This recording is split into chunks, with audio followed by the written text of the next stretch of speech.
1915 ஆண்டு முதல் 1980 ஆண்டுகளில் சராசரியாக பிறக்கும் ஒவ்வொரு 50 பிரசவத்திற்கு ஒரு பிரசவம் இரட்டை குழந்தையாக இருக்கும்.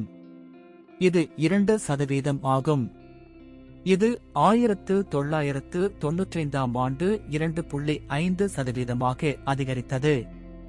2001 ஆண்டு 3%, 2010 ஆண்டு 3.3% வளர்ந்து கொண்டே வருகிறது.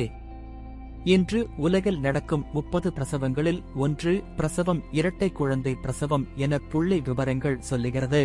ஒவ்வொரு நாடும் தங்களுக்கான கொடியை அறிவித்துள்ளனர். கொடியை பொறுத்தவரை அதில் உள்ள கலரும் வடிவமும் மிகவும் முக்கியம். உலகில் உள்ள நாடுகளில் 2 நாடுகளின் கொடியில் மட்டும்தான் பர்பிள் நிறம் இருக்கிறதாம். நிகாராகுவா மற்றும் டொமினிகா ஆகிய நாட்டுக் கொடிகள்தான் அவை. உலகில் குள்ளமானவர்களின் ஹோம் டவுன் எது தெரியுமா? இந்தோனேசியா. இந்த நாட்டில் 5 அடி 1.8 இன்ச் தான் மனிதர்களின் சராசரி உயரமாம். உலகிலேயே அதிகமாக உயரம் கொண்டவர்கள் நெதர்லாந்து நாட்டை சேர்ந்தவர்கள் தானாம். அங்குள்ள மனிதர்களின் சராசரி உயரம் 6 அடி.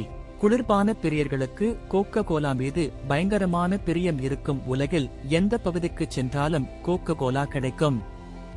ஆனால் வடகொரியா மற்றும் கியூபா ஆகிய நாடுகளில் மட்டும் கோகோ கோலா கிடைக்காது. அமெரிக்கா அந்நாட்டின் மீது பொருளாதார தடை விதித்திருப்பதால் அமெரிக்காவில் தயாரிக்கப்படும் பொருட்கள் அங்கு செல்லாது என்பதால் அந்த 2 நாடுகளில் மட்டும் கிடைக்காது.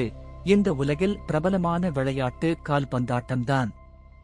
இந்த விளையாட்டிற்கு பார்வையாளர்கள் மிக அதிகம். இந்நிலையில் கடந்த 2010 மற்றும் 2014 ஆண்டு நடந்த உலகக்கோப்பை கால்பந்து போட்டியை 3.2 பில்லியன் மக்கள் பார்த்துள்ளனர். இது உலகில் உள்ள ஒட்டு மொத்த மக்கள் தொகையில் சுமார் 50% பேரின் எண்ணிக்கை. இந்த உலகில் 200க்கும் மேற்பட்ட நாடுகள் இருந்தாலும் 43 நாடுகளில் மட்டும்தான் அரச குடும்பம் இருக்கிறது. 28 அரச குடும்பங்கள் சேர்ந்து 43 நாடுகளை ஆட்சி செய்கிறதாம். Japan, Spain, Switzerland, Bhutan, Thailand, Sweden, Netherlands ஆகிய நாடுகளும் உள்ளடக்கம்.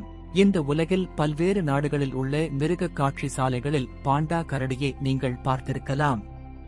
ஆனால் அத்தனை பாண்டாக்களும் சீனா நாட்டிற்குத்தான் சொந்தம். அதைத்தான் இவர்கள் வாங்கி தங்கள் மிருக காட்சி சாலையில் வளர்த்து குட்டி போட வைக்கின்றனர். அந்த குட்டியே அந்த நாட்டிற்கு சொந்தம். இன்று மக்கள் அன்றாடம் பேஸ்புக்கை பயன்படுத்தி வருகின்றனர். இன்று பேஸ்புக்கில் சுறுசுறுப்பு பயனர்களின் எண்ணிக்கை 2 பில்லியனாக இருக்கிறது. அது அமெரிக்கா, சீனா, பிரேசில் ஆகிய நாடுகளின் ஒட்டு மொத்த மக்கள் தொகையை காட்டிலும் அதிகம். ஒலிம்பிக் போட்டி குறித்து நாம் எல்லோருக்கும் தெரியும்.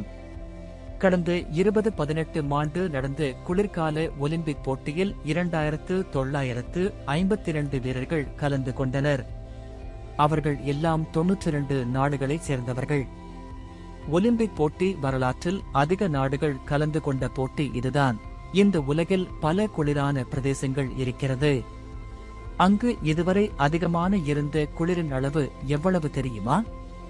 14.4 டிகிரி ஃபாரன்ஹீட். ஆண்டார்டிகாவில் இந்த அளவிற்கு குளிர் இருந்துள்ளது. இந்த குளிரில் மனிதர்கள் வாழவே முடியாது.